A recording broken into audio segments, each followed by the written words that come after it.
for more than 40 years, we had gifted trees to churches and communities and schools, and we thought, well, we're not going to live forever, so how do we keep that moving? And that's kind of the way the foundation began.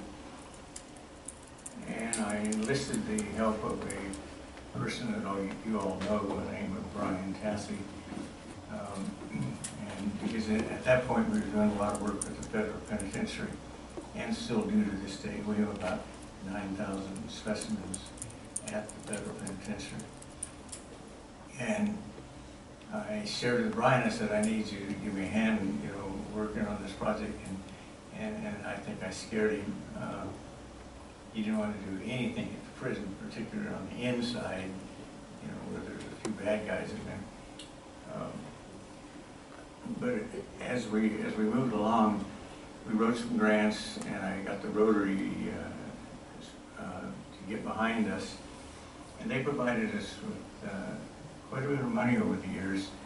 And Atwater Rotary just last year pledged another $10,000 so we can keep the planning process moving along. With that monies, we engaged the architect out of San Francisco, some of you know the name is Shalo. And we flew him back down to San Diego and then visited some more botanical gardens and arboretums, including the Huntington and Balboa Park and others, and the African exhibit in Fresno. During that time, we added an educational component because the goal of the original foundation was simply to preserve and protect the urban forests in our communities. And the urban forest is a foreign word to some people, but it can literally mean the trees in your backyard. They serve as the canopy to provide oxygen and habitat and quiet the neighborhood. And one full-grown mulberry, for example, removes the carbon emissions of 500 automobiles that go by it every day. So it's a big thing. I was appointed to the State Advisory Committee to the governor a couple years ago on urban forestry, and we've had some healthy relationships with them. The whole water issue is an interesting thing, and I don't have more than 5 minutes, so I won't even go down that path. Because originally he said, save our water. And then later we convinced him that you need to say things like save our water, save our trees, because it takes a lifetime to grow a tree, and there are some other solutions, so that's moving well. In the interim, as we worked with Merced College, one of our grants was to do the tree walk, and some of you might be familiar with it on campus. Not only did we target the trees that were put here in when the college was built, and I happened to be a student over at the fairgrounds in a cattle barn while they built this institution. But it puts them down in the history of the college. There are some specimen trees on this campus that don't exist in other places.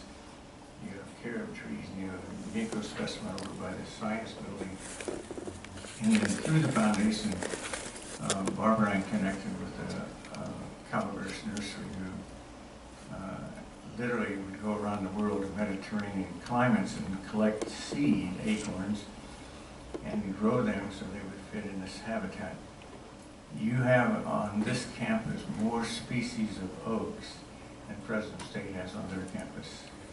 And we planted, if you go along M Street, out this side of the administration building, the young oaks on M Street and over by the Child Development Center are all part of the foundation working with the college to establish that. You can go on our webpage, Tree Partner Foundation, and I won't bore you with a lot of other details. But then Brian said a couple of years ago, because his mother happens to be a librarian, we need an educational component in the foundation. We're not just preserving trees, we're, we need to educate the young people as they come along. And when we would plant trees on elementary sites, we would always do a book reading about trees and the reasons. And one of the biggest plantings we did was at Panada, where we did 75 trees in one day. And the superintendent brought the classes out one at a time so that we could share with them what goes on. Excuse me, Yes. your time is up, but I know you're speaking in support of what's on our agenda tonight. Will you be here when we get to that point? I would be happy to be here. Okay, at that time. I'll take my I want you another to 5 give us your minutes. Okay. specifics. All right. Anyway, thanks for having us.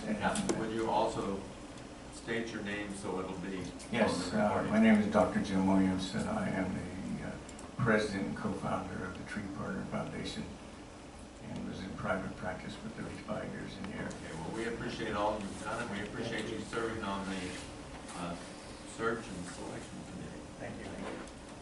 And we'll look forward to hearing from you when we get to that item. Thank you. Anyone else wishing to address the board? All right, seeing that no one does, we will adjourn closed session.